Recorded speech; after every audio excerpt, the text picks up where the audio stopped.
Hey, what is up guys? It's your boy Speed here, and today I want to talk about the carry role. I kind of want to just talk about this recent SVEN game I played where, you know, it was one of those matches where I had a really good start. I want to talk about how you can have a good start as a carry player, and then how you can just make sure you go 11-0, 10-0. And I've been having a lot of success as of late. So basically, let me quickly show you guys my recent SVEN games. So you'll notice this game, I ended the game 11-0, literally no deaths, basically a perfect game. The game before that, I lost. But at one point in the game, I was 10-0. I was actually 12-0 at some point in this game. So I had another good game. The SVEN game before that, what was I? I was 12-0, and then I dove the fountain at the end of the game and died. So what I'm about to show you consistently works. It's not a one-time thing. I'm not just showing you one SVEN game I played. I basically won 3 SVEN games. This game was a bit of a throw, unfortunately. Let's look at the graphs. Yeah, at minute 30. Oh, no. You hate to see it, guys. Sometimes you're 10k ahead and you still can't win the match. It is what it is. But nonetheless, let's talk about the SVEN game so you guys can basically copy what I do and win your matches. By the way, guys, if you want to become absolutely broken, well, what you need to do is sign up to the gameleap website down below right now. The reason why you should do that is because every single day we post a new video there. Content that you simply just will never get on YouTube, we post every single day to the website. It's really top tier stuff. I'm very proud of what I make over there. We also have other creators, many of my great friends who are top tier Dota players, creating guides about different heroes, different roles, different items, skill builds, talent builds, everything you need to know to get to the next rank. So if you feel a little bit lost, you're a little bit stuck, click the link down below. I'll see you guys there. And now let's get into the video. All right, so the first thing is the starting item build. This build is the build I've been going basically every single game. It just feels really good. Essentially what you do is you go stick, 3 branches, Tango's quelling. It's a nice mix of damage, regen, and mana, right? The stick is mana. SVEN needs quite a bit of mana. Like, SVEN doesn't really need to buy gauntlets or anything like that. You have 67 damage with 3 branches. Like, you just don't need it. You can deny easily. And so, I love this build just because, like, you do not want to buy Bracer. It's just going to clog your slots and delay your timings. Treads and Mask of Menace are really important timings for SVEN, and I feel like buying a Bracer and a wand just delays them too much in the majority of lanes. So instead, I instantly ship out my one recipe. It just combines the stats and allows you to buy other items. On top of that, if I think the lane's going to be really bad, I'll ship out extra set of Tangos as well. But nonetheless, in this lane, all I'm doing, well, against Darkseer, is just denying and CSing. You stun the range creep, nice, low secure, low damage, pretty good, some value there, overextended slightly. But the game is really, really simple, okay? Laning with SVEN, even though Dota is a hard game, laning with SVEN is relatively simple. You just have to keep in mind a couple of key things. Number 1, you are really good at denying, so contest denies. If the wave is here, contest denies. You should be getting denies. Even though I have none in this lane, so you're probably like, Speed, you're a hypocrite. People don't CS well. I ran a bunch of in-houses on my stream. I had like 20 denies against people. Get good at denying. Get good at it. Especially on a hero like SVEN that can't do anything else, right? It's not like I'm gonna fight. And so yeah, the gist is you're chilling, you're AFK, okay, pretty standard. You might be saying, Speed, when do you stun? Okay, you only want to stun when you can follow up the stun, right? The other stun you can do, right? The other stun you can do is you can stun for range creeps, which we talked about. But the primary stun for damage is right here, okay? I'm trading with this Pango in a second here. Darkseer can't really help because it's a low mana Darkseer who is level 2. He could take Vacuum, I guess, right? But it's a low mana Darkseer, and this Pango has already committed his W. I know that. So the W is on cooldown. Big deal, right? On top of that, my IO can hit this guy, I can hit this guy, and so it's a good stun. I even stunned a little bit early. Usually, if they are in attack range, you want to attack and then stun when they are out of attack range to close the gap. But here, I ended up stunning right away. Either way, we get some nice value damage. Ended up being a little bit mad, but you can see the Pango dropped pretty low. And in this type of lane, that's actually a very favorable trade for the fact that I have an IO, and therefore any trade in this regard, right? Any trade that's even is actually positive. Moving ahead, you'll notice I want to trade with this Darkseer here. SVEN has this major timing where Stormhammer just does a shit ton of damage at level 2. It's literally an 180 damage nuke that stuns for not really that much mana, honestly, especially if you have this wand. And so right here, this guy's level 2, really weak. What did I tell my IO? I said run at him. Anytime you have a situation where you can win the lane as SVEN, which is honestly pretty often considering you have stupid high damage, armor, and movement speed, you should run at them. On top of that, whenever I pick SVEN, I often encourage my position 5s to pick lane winners. IO is okay even though he's not a lane winner because he, sustains you. But you can see I'm going to wait in the trees, stun up Darkseer, and it's easy pressure. And you want to do this every single time you're playing SVEN, especially if you have a sustain hero. But, you know, even if you just have a Viper or a Bane 5 or an Undying, you want to put pressure and you want to stun when it can be followed up. When you execute on this, you will stomp the game. Like right here, this guy gets dropped low. I dropped the Darkseer low. I'm just slowly winning my lane with good stuns that can be consistently followed up on. And eventually I think we end up, yeah, I hit a freaking Ravage here and I kill both of them. So really good sequence here. All in all, just extremely good game from the start. My CS is number 1, right? I have 18 CS. And yeah, this is just the gist behind SVEN. So copy that and you'll do very well. Okay, moving ahead, God Strength, okay? Well, in terms of item build, buy treads after 1. That's all you need to know. Go treads and then Mask of Madness, then hit creeps. Once I hit 6, basically every single game, unless it is unbelievably easy for me to kill the offlaner, I will shove the wave and then jungle. If I can easily kill the offlaner, and I mean easily kill the offlaner, not kill the easily kill the offlaner with no, you know, chance of like a storm TPing in and counter ganking, which is very likely in a game like this when I'm playing a, you know, hero with high armor, but obviously can die to storm, especially an Ion Shield storm. And so here, instead of putting myself in any position to easily get ganked, I shove the wave. Right now I'm out of vision and I jungle it up. I immediately get a neutral item and I use the God Strength to clear through all the camps. After I clear through the camps, I have to make a decision. My decision is, can I go back to lane? It's that simple. Will I die? If you don't know the answer, well, that's what you have to study. You have to just start playing the game and practicing to figure out if you can lane or not. In this game against Darkseer, I felt like it would be pretty easy, right? Only because we had shut him down earlier. He is not having that great of a game. You can see his net worth is not terrible, but it's obviously compared to mine. I'm literally 2k freaking ahead of this guy because of, you know, all the harassing and so on. I also have like way more than double the CS. And so I thought I could go back to lane. Right. Also, Pango had left as well. So there was a lot of reasons for me to feel that I could go back to lane. On top of that, here, this is actually an important point in the game as well. I was pushing out the lane. My God Strength had ended. It shows me having it. I do not have it. But here, I was very nervous about getting ganked. I wasn't looking at the map enough, because if I was, I actually would have seen the storm here. I wasn't. So I didn't see the storm mid at the time. But he was mid. Right? So I ended up backing because I was afraid of a storm gank. But once I see him show mid, what do? I'm going to shove the wave. I would have shoved the wave. I ended up TPing mid. This is very unorthodox. I generally don't recommend this.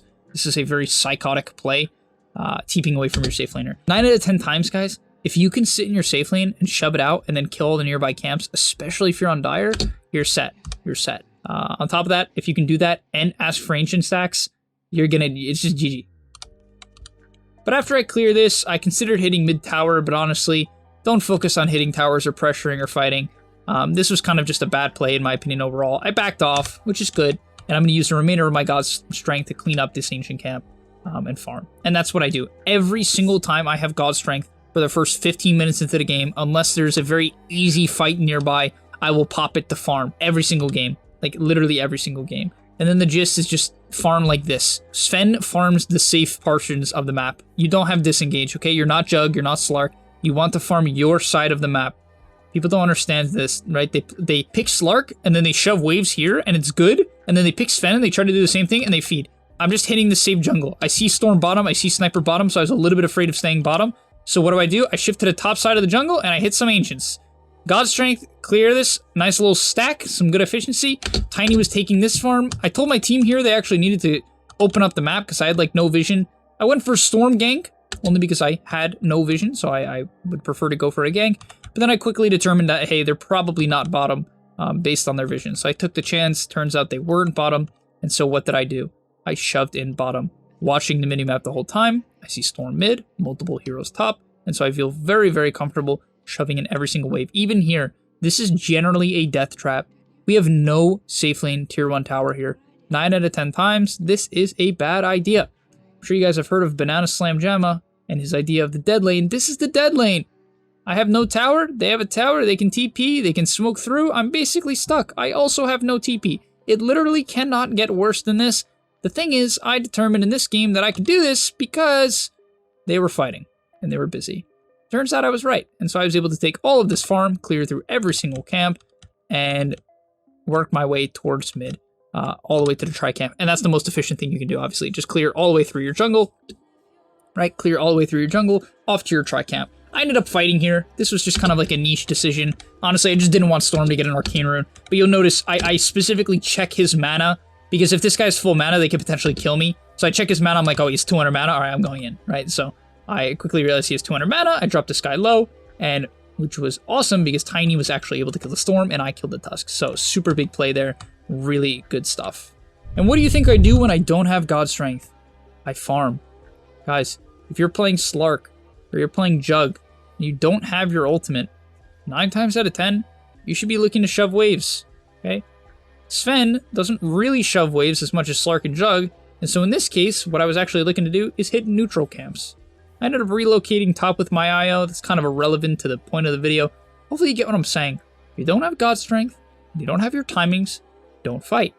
You might be asking, what are SVEN's major timings? Major timings are Blink Dagger and BKB. Blink Dagger because you won't get kited, right, as easily, and BKB because you won't get kited as easily. That's kind of the whole point of SVEN. You get kited easily, but you do a lot of damage. And so essentially, here I TP'd mid because I thought a fight was going to happen and I got my blink. Even though it ended up not working, I think this is a good concept of how to play the game, right? Does that make sense, guys? Because you need patterns in Dota. Otherwise, you are just random and you're not going to gain MMR when every game is random. And so this is a pattern. I had blink. I thought a fight was going to happen that I could clean up, specifically clean up, not set up, clean up. Right? So, okay, that didn't happen. Whatever, I'm going to shove bottom. I saw them mid-top. I shoved that in. I'm going to clean up all the camps. I see a fight happening mid. What do you think I do? Clean up, not set up. Until I have BKB, I am going to be cleaning up, not setting up. Yes, of course, Dota's a weird game and there's situations where you can set up. In this game, I set up that rune fight against that Tusk Storm, okay? It can happen. But more often than not, if you set up fights, you're not farming. So instead, I want to clean up here. I find a really nice jump onto the Tusk and Sniper. Get those kills, right? So that worked out obviously extremely well. Get those kills, we kill off the Sniper, we kill off basically everyone here, and it ends up being an incredibly good fight. And once again, ulti down, what do you think I do? I hit some camps. I push in the top wave while my team pushes mid. No, I didn't push mid. Most people would have pushed mid there, I guarantee it. I literally guarantee it. Why? Because they'd be like, oh, we want to fight, we need to push, we need to take objectives. It's just wrong. If you don't have God Strength and you push a tower, you know what's going to happen? Especially in a good high-rank game, or just like, even in a pub, even if it's not a high-rank game, it's just your game, okay? Your pub. You know what's gonna happen? People are gonna fight you. And even if they don't know that they should fight you because God Strength is down, like, even if that's not what they're thinking, it's still gonna happen. You know? It's still gonna happen. And so just don't take the fight. Just avoid fights. Like, people always try to fight. I wait till I have God Strength, I wait till I have my BKB, and now that I have that, what am I gonna do? We're gonna go Roche, okay? We're gonna go Roche. Why? Because the enemy team was completely cleared out. They're not top. We have literally God vision here. It's very unlikely they'll be able to contest us. So we get a free Roshan, right? Okay, what do I do after this Roshan? Answer the question, guys. If you've been paying attention to the video, you know what I'm going to do. Okay, what am I going to do? I'm going to hit creeps. My team smoked here and wanted the ping to go up. No. Even though I have God Strength for another 10 seconds, it's gonna end, and I'm going to end up taking a fight with no God Strength. I'm not going to do that. I'm not going to do that. I want you to repeat after me, class. I'm not going to fight without God Strength. Just don't do it. I honestly think even the game I lost when I was 10-0 was partially because of that. We took a fight without God Strength when we were way ahead. And it was a bit of a grief, so yeah. Nonetheless, with God Strength coming back up, you can imagine what we do. I found a DD. Obviously, with this DD, I'm going to look to take a fight.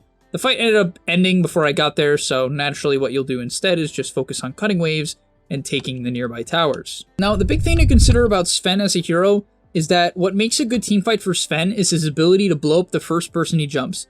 Otherwise, he generally gets kited, right? And so you actually see in this upcoming fight here, I do want to show it, even though we did lose this fight. I think it's a great example of what to avoid. So let's take a look. Okay, so as you see, the fight breaks out here. Tusk blinks in. This Tusk is actually pretty tanky. He has 19 armor and 1600 HP, as well as multiple abilities that kite out SVEN. Now, I ended up jumping him anyway, and I didn't pop my BKB. I honestly think this fight would have been good if I just didn't greed for the kill. But this is kind of the problem. I have two options here, okay? And this is even a good learning experience for me, so it definitely should be for you guys as well. I had two options here. Either don't jump Tusk and look for a better target so that I can use my BKB to kill them, or jump Tusk and just pop the BKB and settle. I cannot do what I did, which is go on Tusk and like half commit. It didn't work because now I ended up getting mega chain stunned by this Pango. My Tusk, Tusk got off all of his spells because I didn't click my buttons and I couldn't protect my teammates. Ends up being a horrendous fight. I get completely kited. Like, Sniper just got to chill in the back and yeah, God Strength gets completely wasted. So very unfortunate, definitely a very unfortunate set of circumstances. My team completely feeds there. I griefed, and that is why your jump needs to be clean. It has to be a clean jump. The key to SVEN is getting a clean jump where you blow someone up. Commit the BKB to get the first kill. Do not be afraid to do that. Get the kills and move on to the next one, and you're going to do much better. All right, so let's talk about the next team fight that breaks out. I knew that Storm had Aegis at this point in the game, so what does that mean to me? It basically means that I'm going to jump Sniper. It's that simple. Sniper is my number 1 target by a long shot. Honestly, Darkseer is not terrible as well, as long as I click my BKB, but I just need to make sure that I'm jumping someone important. Now, I jump in here, I get really freaking unlucky. I literally blinked into a Pango roll that I couldn't see, which is just like, such is life, you know. Sometimes you just blink in and get hit by a Pango roll that wasn't intended for you, but I couldn't jump the Sniper. That's obviously a mega grief. I end up chasing him anyway. Honestly, I use my spider legs to close the gap, and this is fine. I have no problem popping my BKB, popping my items to guarantee a high value kill, right? But that's why the jump's so important. Obviously, that should have been a lot faster and better, but it is what it is. Fight continues to break out, and honestly, at this point in the fight, when you're playing SVEN, you just hit the first person. The most important part to SVEN team fighting is popping God Strength, popping Warcry, blink stunning, and exploding someone. After that, you generally just hit the first person you see. In this fight here, I definitely could have used my Silver Edge to guarantee a crit, especially as I blinked on this Storm. I totally forgot. I would have actually canceled this TP and burnt his Aegis here, so a little bit unfortunate, bit of a misplay on my part there. But as the fight continues, you just hit the first person you see, because otherwise you get kited. It's that simple. Like way often do people just like way overchase, like constantly overchase. And because I didn't overchase, I'm able to hit the Tusk, I'm able to hit the Pango, and it's an easy fight. But the main reason why we won that fight is the Sniper, just to be clear, right? A good jump onto the back line. And right about here, we end up winning the game. Also keep in mind that vision is very important, which is why I like this Silver Edge. I go Mask of Madness, Echo, Blink, BKB into Silver Edge almost every game. After that, I disassemble the Mask of Madness into a Satanic. Just such a good item on SVEN. Basically allows you to not die and purge a lot of disarms and roots and stuff like that that counter your hero when BKB ends. So Satanic is absolutely fantastic. But as this fight breaks out, reason why I want to specifically go in here is because Pango's dead for 94. You know, with Pango being dead for 94, I see him such a valuable target. I have this off-lane useless-ass Pudge, you know, even though he's not that useless, but I have this Pudge, you know, I'll take Pudge for Pango any day. But I end up jumping the Darkseer, and the big thing here is that it kind of baits in the Sniper to a large extent, right? And that's why, like, I have no problem with committing my BKB, just exploding this Darkseer if I think I can explode him. Obviously, the important thing here is I have to know that I can explode him. You have to know your damage, and you have to know HPs and stuff, so, you know, that's just practice, but ends up being a really easy fight. Lead down the Sniper, easy cash money, and yeah, the game basically ended there as we killed the Tusk. They ended up buying back and shit, but it didn't really matter. We took the racks eventually as they stalled and stalled and stalled. Oh yeah, I didn't go for this tower. No God Strength, back. Can you believe it? But it's that strict, right? No God Strength, don't do anything. Early game, you use it to farm. Mid game, you use it to fight, and then you AFK and farm when it's down, right? And that's about it. And so yeah, that's gonna be all for today's video. Hopefully you guys can use these very clear ideas to just win your games now. Like, I can't stress this enough that people just really hard grief by trying to do too much and overcomplicating their matches. A video like this, if you genuinely follow it, like actually follow it to the T, you will win a stupid amount of games. You will win a stupid amount of games. You just have to copy what I'm doing. Of course, there's a million things in Dota that I'm factoring in every single time I'm walking to a camp, whether or not I'm going top or bottom. It's not easy, but that is why you have to just start implementing these factors and these patterns in right away, because otherwise Dota's too random, too complex, and too confusing. So yeah, thank you guys for watching. I'll see you in the next one, and I'm out. Peace! And that's all, but remember, before you leave, come on, before you tune out, subscribe to the gameleap website where we are going to help you get to the next rank. If you're stuck, click the link down below. And I'm out. Peace.